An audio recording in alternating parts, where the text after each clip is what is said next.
Viewers like you make this program possible. Support your local PBS station.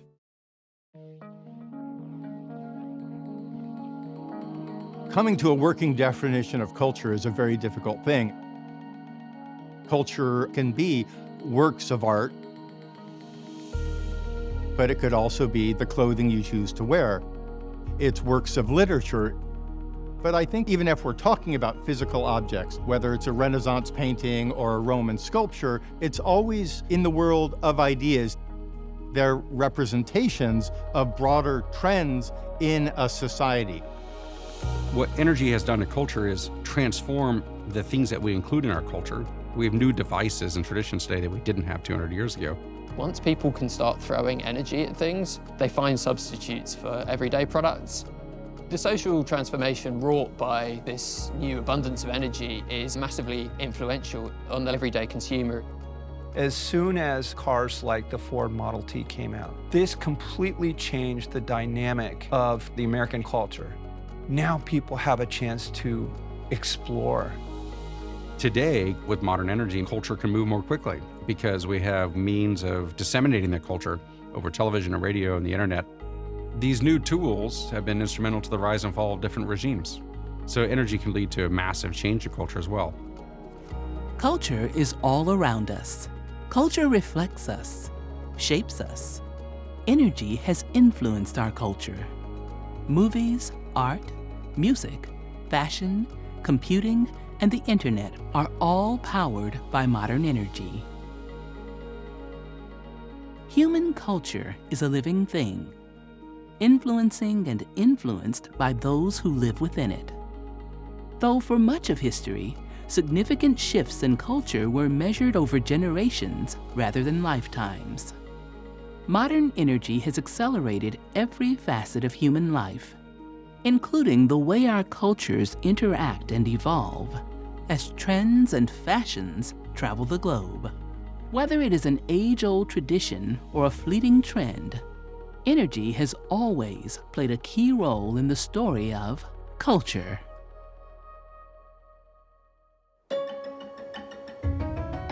To understand ourselves and each other, we must understand the force behind the global events that shape the world. This is Power Trip, the story of energy.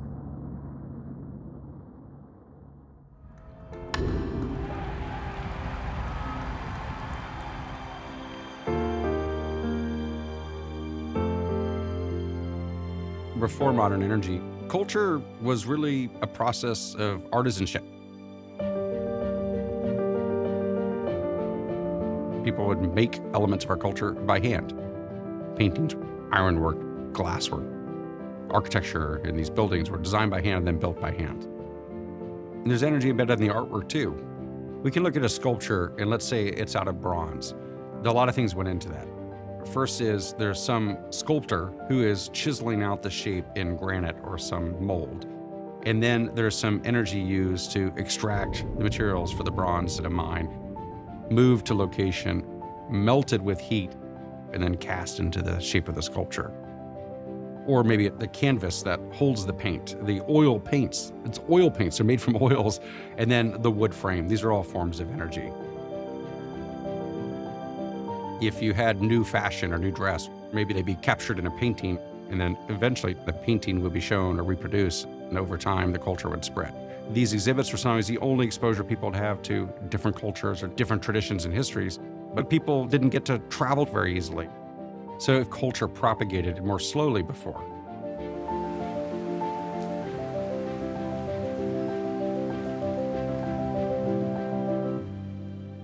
Sometimes our cultural traditions emerge from our local conditions. Before we had modern energy, it was common for aspects of culture to emerge from a people's surroundings. Iceland is home to more than 200 volcanoes and is teeming with geothermal energy. Geothermal energy means the energy from within the earth, which is carried by hot water or steam onto the surface. Some of Iceland's geothermal energy is released through geysers, steam vents, or boiling mud. But some is released in calm pools of water. Geothermal pools are an example of cultural tradition that is rooted in Earth's naturally occurring energy. We think about the Icelandic pool culture today as this modern thing, but we have had pool culture from the day the country was settled. When people traveled on horses, when you didn't have a tent or a sleeping bag, stop at the pool, maybe just rest with their feet down in the warm water and sleep on the ground. So the warm water would just kind of flow through their body. Geothermally heated water sources contributed to the early settlers' survival in this harsh climate. Modern energy may have reduced Icelanders' reliance on the pools for survival, but the cultural significance of this tradition has only grown. Today, nearly every city in Iceland has heated pools, and the significance of the pool culture goes beyond swimming. Sitting around in heated pools having a conversation is a national pastime. People take work meetings to discuss politics or the local community news, all while sitting in heated pools, a vital part of the local culture. In Texas, we would all go swimming to cool off from the heat of summer. In Iceland, you would go swimming to warm up from the cold of winter. But we think of it as purely social in the United States, but there's more to it in Iceland. Natural energy from volcanoes may be responsible for Icelandic pool culture. But it is humanity's adoption of modern forms of energy which lead to so many of the cultural traditions we know today. Energy has been a catalyst for creating new culture, expanding who has influence over culture, and has changed the means and speed at which culture travels the globe. This seismic shift in what constitutes culture began with the Industrial Revolution. The Industrial Revolution was, in a word, productivity. Industrial Revolution is really a story about the United Kingdom. And it transformed Great Britain from a rural, poor backwater to a cultural powerhouse around the world. What's important about Britain pre the 18th century is that there's no movement. The people who have money held the wealth, and it was wealth in terms of court patronages, and huge amounts of land. What we call the Industrial Revolution transformed British society, and suddenly everything changed. The form of energy in the Victorian age that transformed the United Kingdom was coal. Coal giving rise to steam power and steam machines. And suddenly, you've got people saying, hey, we've got steam engines, we can make things in huge quantities and sell them. All of this stuff is generating wealth. So for the first time, you've got to move away from the traditional landed gentry and those sort of people towards industrialists. These middle-class, factory-owning men, they become the rich ones. This has a huge impact on social Britain. These factory owners tend to be very strong philanthropists. This is partly due to their Protestant religion, the idea of giving back, and it's also a way to distinguish themselves from the debauched aristocracy. Queens like Victoria are very conscious. The days in which the king would sit around and chat to his aristocratic chums, those are all gone. They have to seem hard-working, humble, seem very concerned about the industrial nature of Britain, because now the middle classes have got the power. So the culture of Britain is changed, and what's really important is the parts of Britain that hadn't been so wealthy before. The north, Manchester, Leeds, where you have the big factories, Birmingham, Nottingham, these cities really developed their own culture, their own theatres. So you see a lot of rise of painters and artists that the middle classes like. Thanks to the Industrial Revolution, it's their cultural needs, it's their interests that's crafting Britain. The fascinating question is that the aristocracy of Britain, who had all the money, all the education, all the power, why didn't they come up with a spinning jenny? Why didn't they develop the factories and consolidate their wealth? And that is a really key question. These middle-class men who had nothing, but they were wildly ambitious, they were desperate, they were determined. So I think that's the lesson of the story. never rest on your laurels. Throughout history, human culture has taken different forms to differentiate one group from another. If there has been one common thread among them all, it is that those who hold wealth hold influence. The Industrial Revolution and the resulting massive shift in power represent one of energy's key effects on culture. Expanding wealth and expanding cultural influence to a new class of people.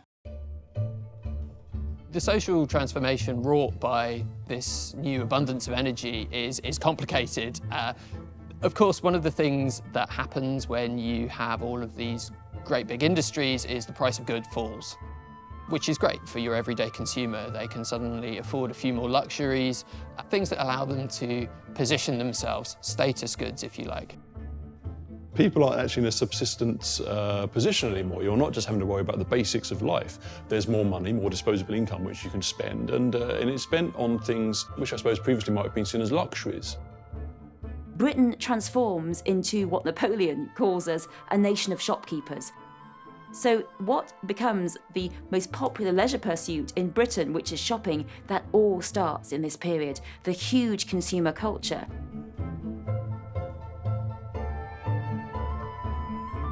Once you've got a good idea and you can link that to a piece of machinery that's going to be able to make that a mass production commodity, you've got a whole load of suddenly talented people jumping on that idea.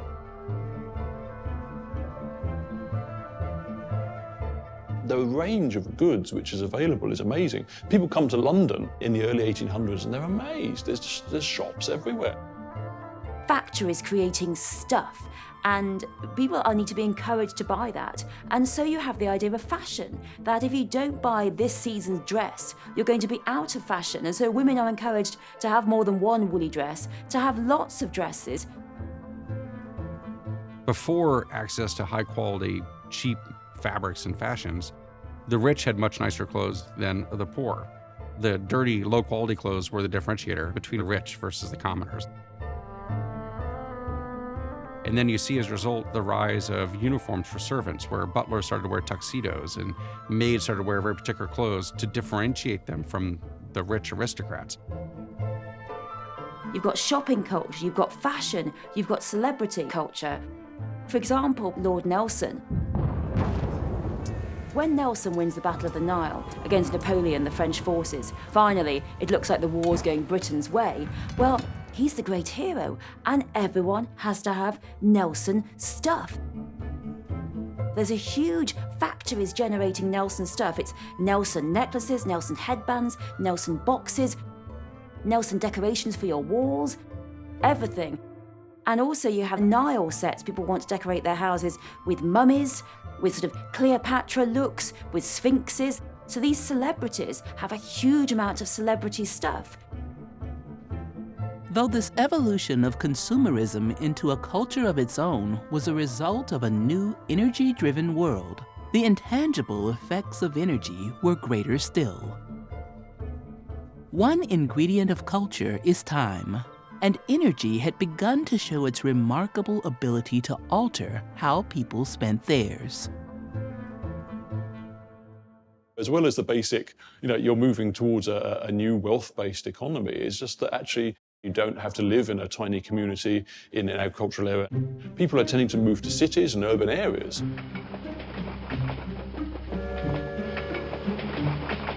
Once upon a time, if you grew up in Somerset and then you moved with your husband to London, you'd never see your family again. I mean, it's just too far.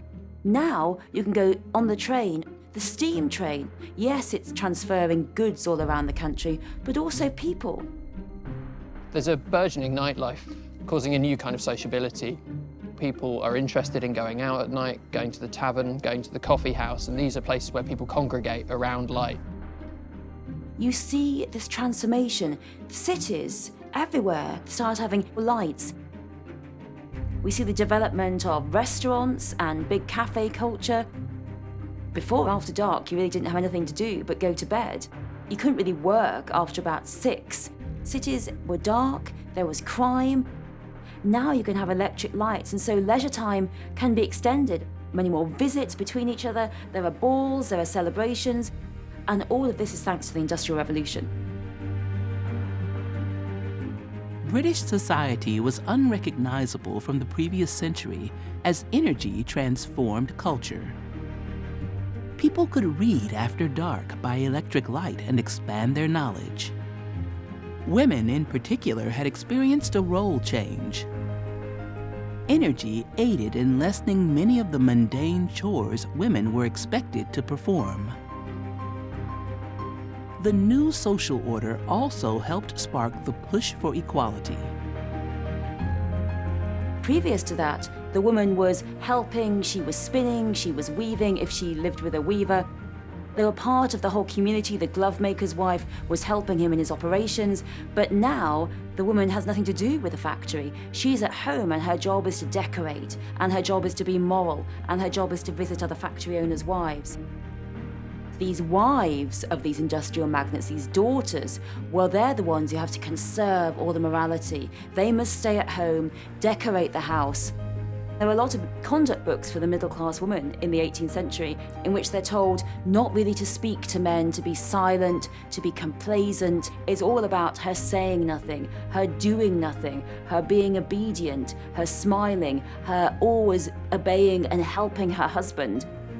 And increasingly you start to see the women saying, is this all there is? And it's interesting that the more they produce these conduct books, the more you have women who are saying, I want more. I want more than just popping along to the odd charity. Shouldn't we have more? Shouldn't we be allowed to be doctors, and shouldn't we be allowed to be clerks and lawyers? I think women should be able to do more with their time. I think women should have political power too. I think we should get the vote.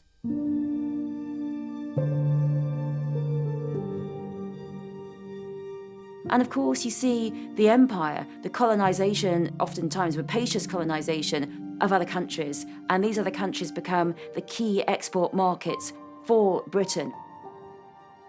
This rapid modernization could not be contained by the UK's borders. Between 1720 and 1750, the imports of tea to Britain by the East India Company more than quadrupled. Once this commodity afforded only to Britain's aristocracy went mainstream, the increased supply lowered prices dramatically.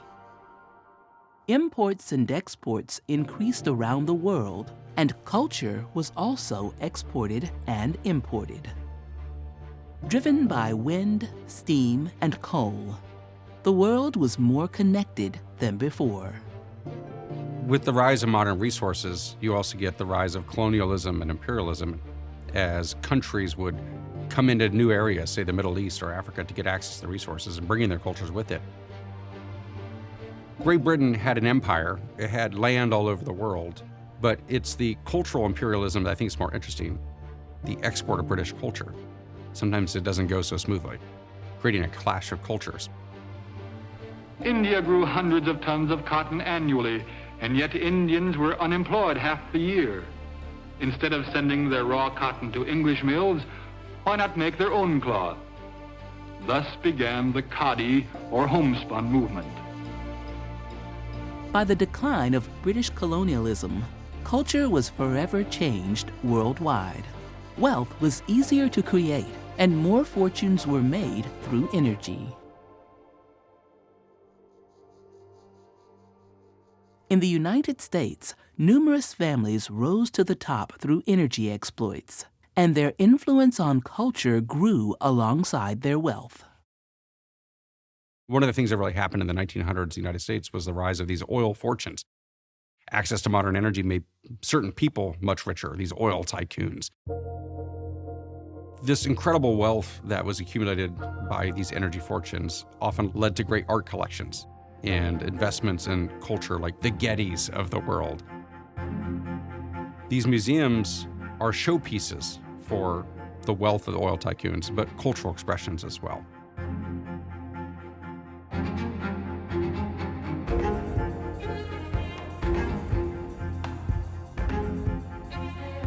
I think a lot of our culture in the United States can be traced back to personal fortunes that have grown out of industry and transportation, not just Getty and oil, but Carnegie and steel and the railroads, Howard Hughes and aviation. These things drove great fortunes. Jean-Paul Getty was an American-born oil man who made a vast fortune at the beginning and throughout most of the 20th century. As a young man, Getty loved to travel. As an oil man, he worked in the oil fields as a boy, and then he would travel around Europe and into the Middle East to negotiate contracts. And of course, as he traveled, he would visit museums. Getty viewed himself as the David in the fight with Goliath. He started as a small oil man, and he was up against the Rockefellers and Standard Oil, and they were kind of a model for him. If you think about this site we're at, the recreation of a Roman villa turned into a museum, the Rockefellers built the cloisters in New York, a medieval abbey turned into museum. The Rockefellers funded the Agora Museum in Athens, an ancient building. You have the Carnegies, you have the Fricks, you have these great individual fortunes that get turned over into culture.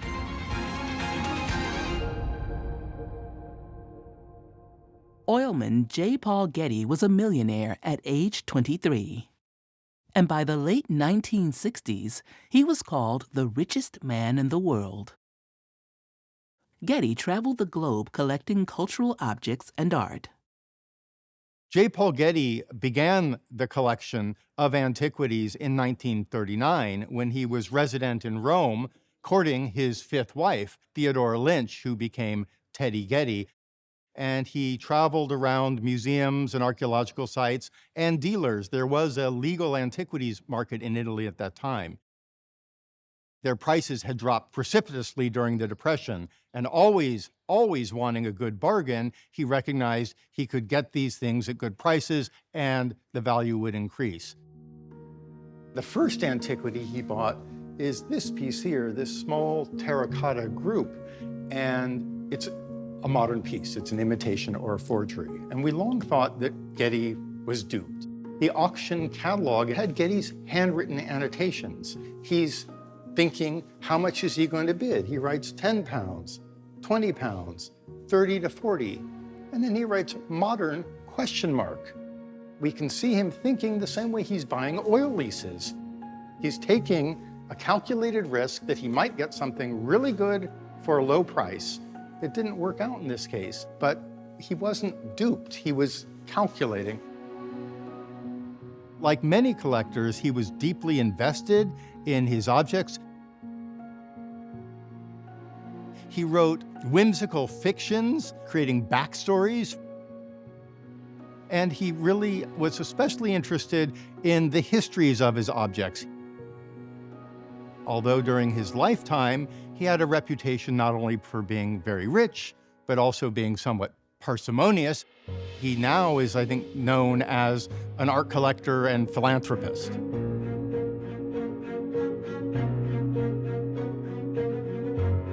The Getty Villa is a one-to-one replica of most of an ancient Roman villa, a building we believe was built by the father-in-law of Julius Caesar on the Bay of Naples that was buried but preserved by the eruption of Vesuvius in AD 79. In 1750, workers were digging a well just outside the royal palace near Herculaneum, and they hit this beautiful marble floor, realized they had ancient remains there, and the king began the excavations and then eventually drew up this plan showing his tunnels, but also the finds. Paul Getty had in mind to have a replica of a Roman building to house appropriately his Greek and Roman antiquities. It's one-to-one in scale, and it's better than virtual reality. It gives people the experience of walking through a Roman luxury villa.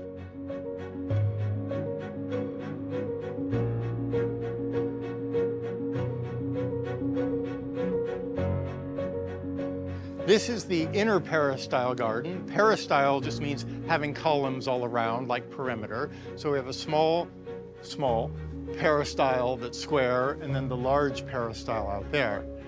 This room was created for Mr. Getty's favorite statue. On the floor, a replica of the floor first hit by those well diggers in 1750.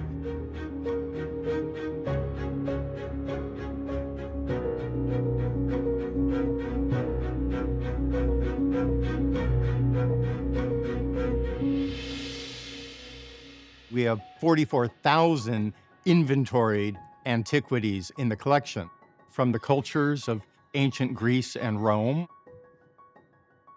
But those cultures didn't just live in those countries. They were all around the shores of the Mediterranean. So this is the larger Roman Empire. And we're talking about dates from the second millennium BC in through the first millennium, so a great span of time.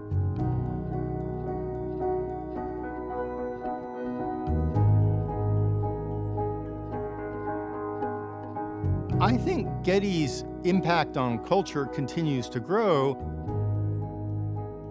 The museums receive between the two sites over 2 million visitors a year, but also the scholarly and conservation work that we do with partners around the world.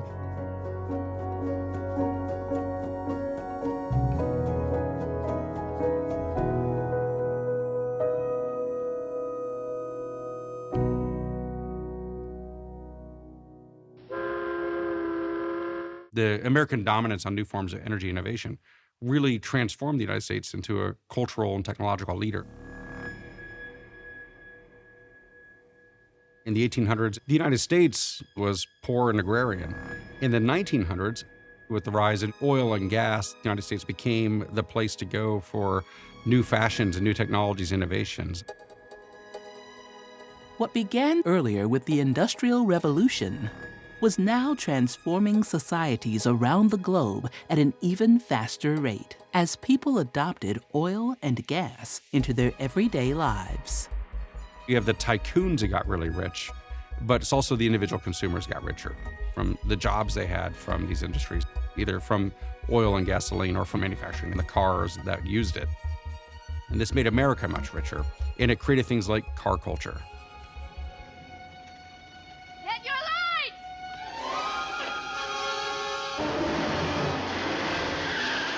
Modern energy was completely essential to the growth of American car culture, which has now just become a huge part of American identity. And we have to remember that before that, I mean, unless you had a horse, right, you were walking. Horse culture was a big deal in the United States and Europe.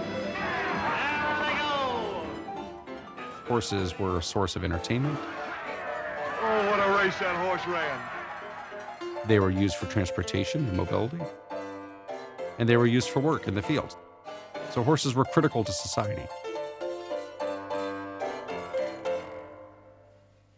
This reminds me of like Chitty Chitty Bang Bang, except it's a two-seater instead of the bigger one, and there's no wings, and it doesn't fly as far as I know, but you think of how this would have changed society, right? You're walking everywhere, riding a horse, or doing horse and carriage, and then all of a sudden, at the turn of a crank or the press of a pedal, you can go long distances much faster. And without oats and food, maybe snacks for the passengers, that kind of thing, that's it.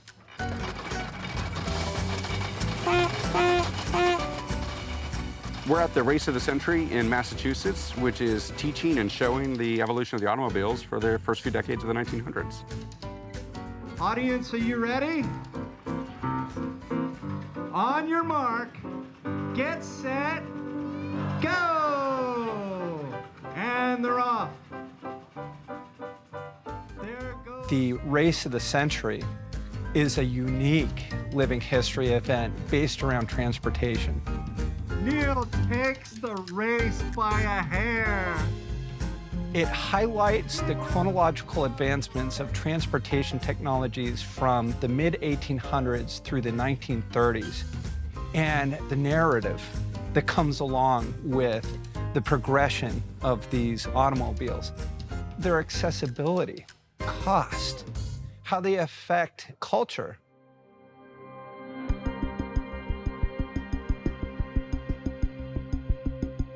The horse is a primary mode of transportation in the mid-1800s to late 1800s.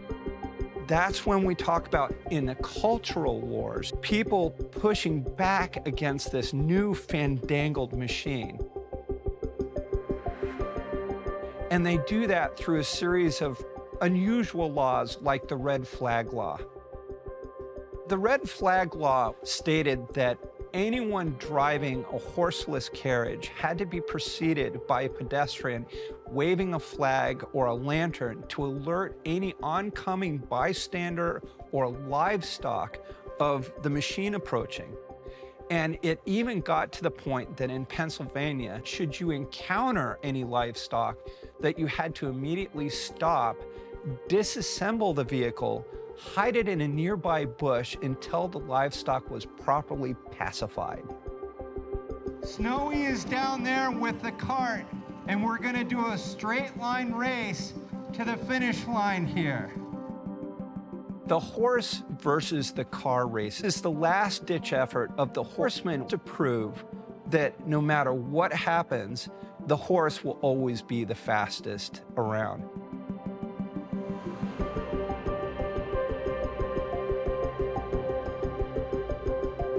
Often, the most impactful changes to a culture are initially met with resistance.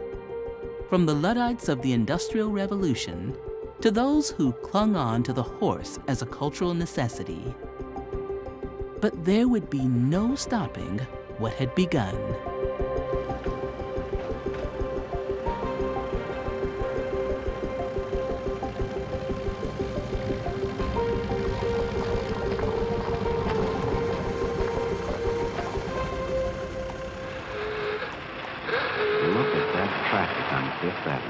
There's more hustle and bustle down at the market, and there's plenty of speed at an auto race once they get going.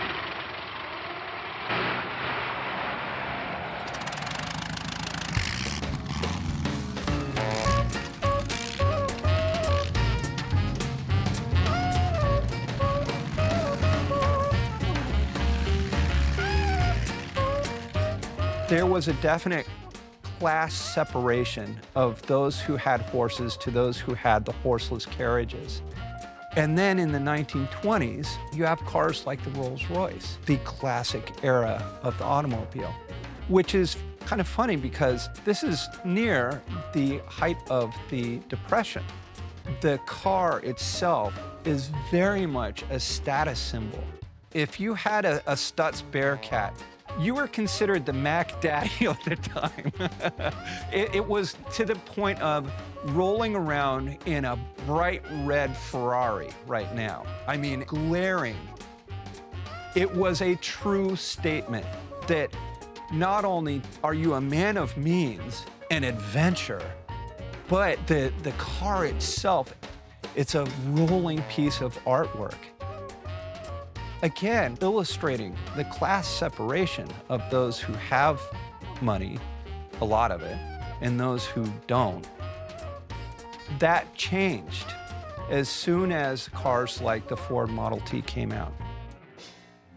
The idea is to find more efficient, less wasteful ways to use nature to make men more free.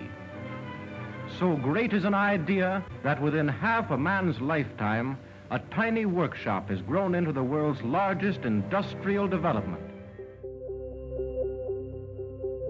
Ford automated the process and really made cars much cheaper and accessible to more common people. And it made them a middle-class thing. The Ford Model T, one of the first mass-produced cars, is probably the most influential car of the 20th century. We had all this manufacturing capacity. The war had been won. The economy is growing. People had money. So car culture really takes off after World War II. And when virtually every American could afford at least a basic car and the basic fuel and find that fuel anywhere and suddenly could travel hundreds of miles to any destination on a moment's notice. I mean, that almost reopens the sense of kind of frontier that was the foundation of America. Typically, people didn't travel more than 20 to 30 miles from their homes. Making the automobile accessible to the common person completely changed the dynamic of transportation. So all of the cultural idioms that come with people exploring, going out, sharing ideas, that completely changed the dynamic of the United States. What would you like me to buy you, honey? And of culture. Dad, I have a date for the prom. I'd like to use the car. Everybody wanted a car. They wanted to go on vacations. They want to move out of the city. They want to move into suburbs. All these things happened around the same time in the 50s that transformed the American landscape. What pops up are things like a road trip and motels, the drive-in restaurant, and the drive-in movie theater. All new Hotshot electric in-car heaters have been installed for your comfort and convenience. Warning, high voltage. In the 50s, we also start to see the rise of the teen consumer. There's more money around, and teens always want their freedom. Where are you going? Out! In the 1800s, that was Tom Sawyer and Huckleberry Finn going down the river on a great adventure. And in the 1950s, that would be teens driving cars, getting their driver's licenses. So car culture and teen culture kind of merged, and teens were revealed to be a massive consumer force. Now, where did you get that kind of bread? And so this gave rise to new types of music and makeup and magazines and things targeted specifically at the teen consumer. And you never know, the next boy you meet may be the one. The rise of petroleum-based products wasn't just gasoline and diesel for our cars. It was also showing up in our fashion, our makeups, and our hair products. Oil to slick back your hair, or new types of ointments to make elaborate hairdos. For the gal who loves her car, there's the swept wing hairstyle, complete with rear lights, bumper, and exhaust pipes. Plenty of mileage per gal. So oil changed the way we moved about and what we could buy, but it also changed the goods we wanted. The spread of consumer culture to the American teenager had a profound impact on American life. Not only were products marketed specifically to teenagers, but now teens had a massive influence on culture themselves. It was their fashion, their interests, that drove production of new goods, and the goods themselves now contained byproducts of petroleum. Movies and music were now aimed at and driven by this young generation. Hey, Johnny, what are you rebelling against? What do you got? With energy embedded in virtually every step in the creative process. Entertainment is part of our culture, but sometimes entertainment becomes so widespread and so important, it shapes our culture. Modern energy enabled this transformation in music and culture around the world. And the Beatles are really emblematic of that. When they rose to fame, they rose from a small live act in a pub to becoming their own cultural force. And modern energy made that all possible. It's been a hard day's night. The Beatles are part of an enormous cultural impact, but they're at the confluence of a variety of different strands right across history in many respects.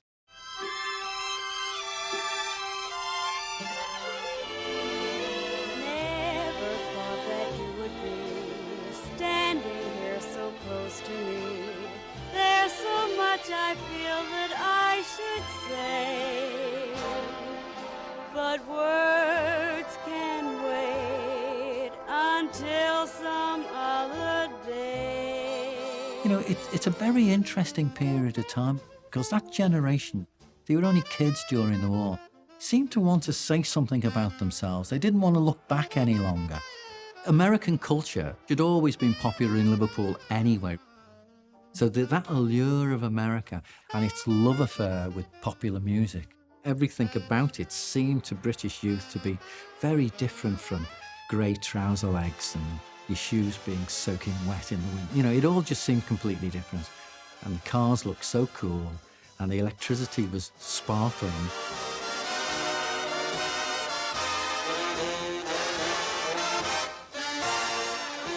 was incredibly alluring for that generation of young men and women. And so, you know, it's inevitable, perhaps, that many, many Liverpool bands and many Birmingham bands and many London bands, you know, discovered the blues and discovered country music and just went down a pathway from which there's no return whatsoever, really. But once rock and roll starts, it changes everything.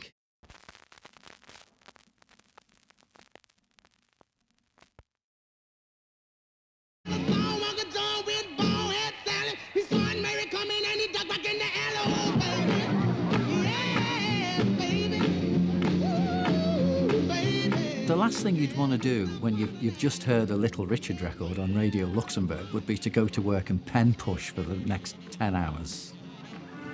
It wasn't all easy. She made some mistakes, of course. So I think from a very early part of their teens, there was little else any of those lads wanted to do.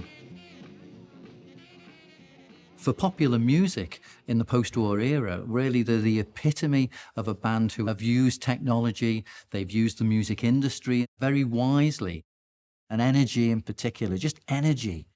Without energy, there would be no Beatles.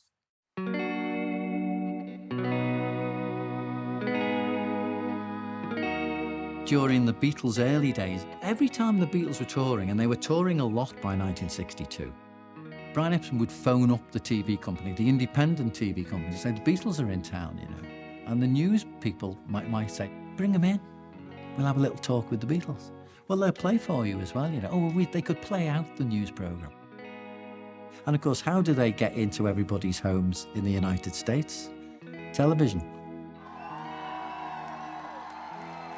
The Beatles were a remarkable confluence of great songwriters, but their timing was also spectacular. The ability to be a cultural phenomenon globally was really not possible a few decades earlier. The jet plane is also critical for the Beatles because they could fly to the United States and perform on the Ed Sullivan Show. If you go back even 10 years, most people, if they had a tour of America from the UK, they'd be sailing over there on an Atlantic liner, and it would take, you know, best part of a week, maybe even over a week if the weather wasn't so good, just to play some clubs in New York, let's say. The Beatles travelled completely on aircraft. All of that diesel fuel, you know, aviation fuel as we call it now, very important. And also, if you think about their popularity in America, it's very interesting technologically speaking because they arrive in the aftermath of John Kennedy's assassination, which people would have seen on television. So can you imagine the power of television at that stage? The Christmas to come was basically cancelled in the States. And then in the new year, who turns up? But the Beatles. There are rumors around that this is Britain's revenge for the Boston Tea Party. 3,000 screaming teenagers are at New York's Kennedy Airport to greet... It's not just young people watching it, because it's the Ed Sullivan Show, which is a kind of institution by that stage, isn't it? And so everybody's watching it. And now, here he is, Ed Sullivan.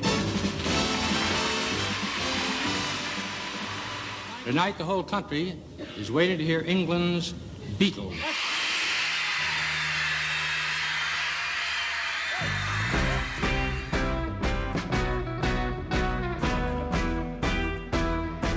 Deeper into the 60s, their influence went far beyond just the songs and just the music. Traveling to India and talking about spiritual connection and meditation, a whole new approach to life. It included their new look. They had longer hair all of a sudden. In the late 50s, Guy's hair was just full of grease, literally. Like Elvis's, used to shine, you know. The Beatles had abandoned that when they were in Germany, and their friend Astrid Kircher had redesigned their hair. She was a member of this sort of beatnik outfit called the X's, all students from Hamburg. So, yeah, they were touched a little bit by the counterculture, I think. When Astrid introduced this idea of cutting their hair, they understood the reality, because it was regarded for a while as looking rather effeminate in those days. And as Lennon continued to grow his hair, the hippie culture started to acknowledge that idea of hair as being a statement in its own right. Technology countercultural activity, it's in popular music. That was all very much influencing that era. And the Beatles were part of that.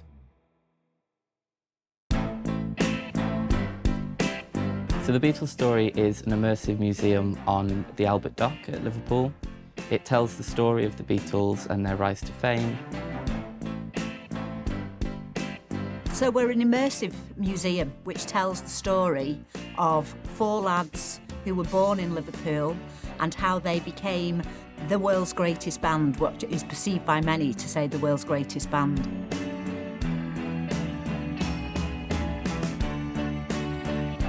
And we tell the story right from the beginning, from their birth here in Liverpool, through the formation of the band, through learning their craft, through their albums and tours, and then right on into their solo years.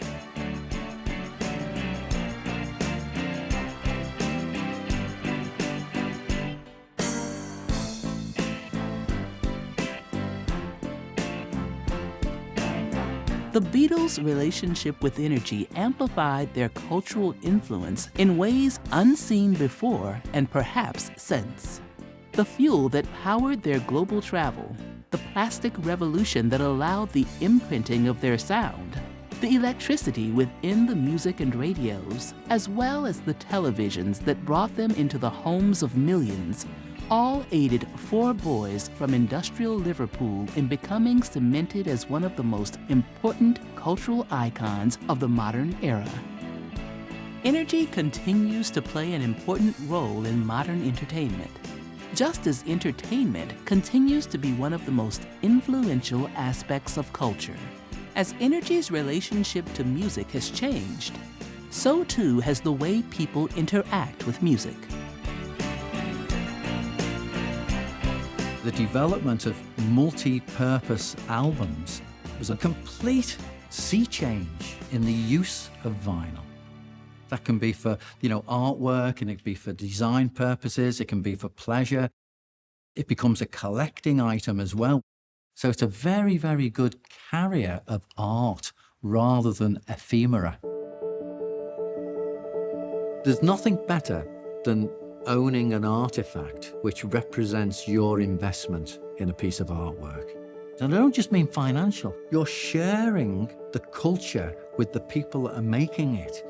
You are involved physically with that musical entity. To have an artifact that then becomes part of your identity without asking kind of ethereal nothing to play it for you seems to have been lost on a lot of people. The great downside to streaming is it's not right for the artists. It's just not right. It strikes me as being, completely unfair. How do we expect young artists to feel inspired enough to write more stuff? If the Beatles sold 1 million copies of an album, they might get some money out of it. You need your royalties. And I'm not saying it's all about money, but it's nice to think that you can pay for your hotel that night rather than drive through the night to your next gig. It's like being a blues man in the 1920s, that. And I think to turn it into an artifact that goes beyond it being simply a holder of music is common for most of us, And the fact that it was lost and is now being restored has got to be a good thing. It's got to be.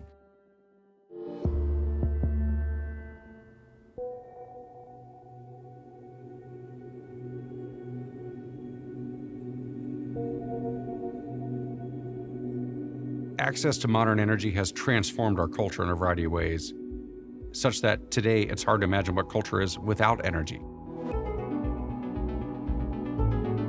The rise of oil and gasoline gave us car culture, which transformed American society. Today, the driver of culture is all these electronic devices we have. That's the way we consume and move and create information and entertainment now. Before transistors, the way electrical components were operated were with vacuum tubes, which were quite large and fragile. They would burn out, and you had to replace them quite often. And you could replace a big vacuum tube with a tiny transistor, and eventually millions of transistors on a small chip. And that transistor, this new invention from Bell Labs in the 1950s, created this world of microelectronics. And that changed the way we access culture and entertainment. A part of our culture is also the rise of video games. that replaced board games or puzzles. In the 1970s, I had one of the very first Pong games, which is like a tennis where you'd move a paddle up and down and a ball would bounce back and forth. And by today's standards, this would be the most lame video game ever. But video games are now its own multi-billion-dollar culture around the world with hundreds of millions or billions of users. In the late 1970s, leisure time for teenagers was at an all-time high in American culture. And electricity allowed the introduction of video arcades, with a whole arcade culture of its own. By the 2020s, video gaming was more than entertainment. It was a cultural phenomenon. Gaming is energy intensive. Today, video games use about 75 billion kilowatt hours of electricity each year, or close to the output of 25 electric power plants. In the United States, games require about $6 billion worth of electricity a year, more power than freezers, cooking appliances, and dishwashers. There's a lot of cultural positives from the way we consume entertainment today. One is that it's easier for more people to be participants in the culture, to create their own content. So you don't have to be a specialized movie maker the way you used to. We now all have a phone in our pocket, access to a world of information at our fingertips. And you also can have shared cultural consciousness around causes, things like protecting the environment. So we see videos, especially from kids, around things like protecting water quality. So these cultural forces can be used for good as well. When you plug in a device like a smart TV, you are plugging into water, natural gas, wind, coal, or nuclear power to provide that electricity. Somewhere else, a power plant has to generate this electricity required for us to consume culture on screens at home. The COVID-19 pandemic lockdowns sparked a massive increase in streaming services. The energy efficiency of data centers has rapidly improved, so energy use and emissions from streaming today is lower than it was a few years ago. Our consumption of culture electronically, while better than burning a bunch of coal in our home just for heat, still has energy impacts. The fastest growing area of electricity consumption is for devices. It's for the data centers that store the movies and TikTok videos and YouTube videos and access to whatever movie or TV show we want anytime we want it. These new cultural tools mean we can all be much more connected with other people around the world and know what's happening in a way we never would have known 100 years ago. My kids, they're in touch with their high school classmates, wherever they may be. And this is a really exciting part of new energy culture. But it also feels like the local town square is empty now. We used to have a town square that was physical that people would go to, the Boston Common or these town squares in these small towns. And we've replaced that with these online platforms. Instead of being in person in the same place at the same time to experience the same event, we can all virtually experience it wherever we are in the world. We might be better connected to the person halfway around the world than our neighbor. Energy is important to culture. But can we simply reduce all cultural trends to the availability of energy? Before modern energy, culture existed. Since humans mastered fire, humans have been expressing and creating, drawing, designing, and building objects for others to experience. But culture's spread has been accelerated by new forms of energy. Each major cultural shift can be tracked along with energy transitions. Today, we consume more culture than at any point in history. What is the future of human culture as we continue enabling more and more people to have a voice in influencing culture? And what effect will the next great leap in energy have on our culture?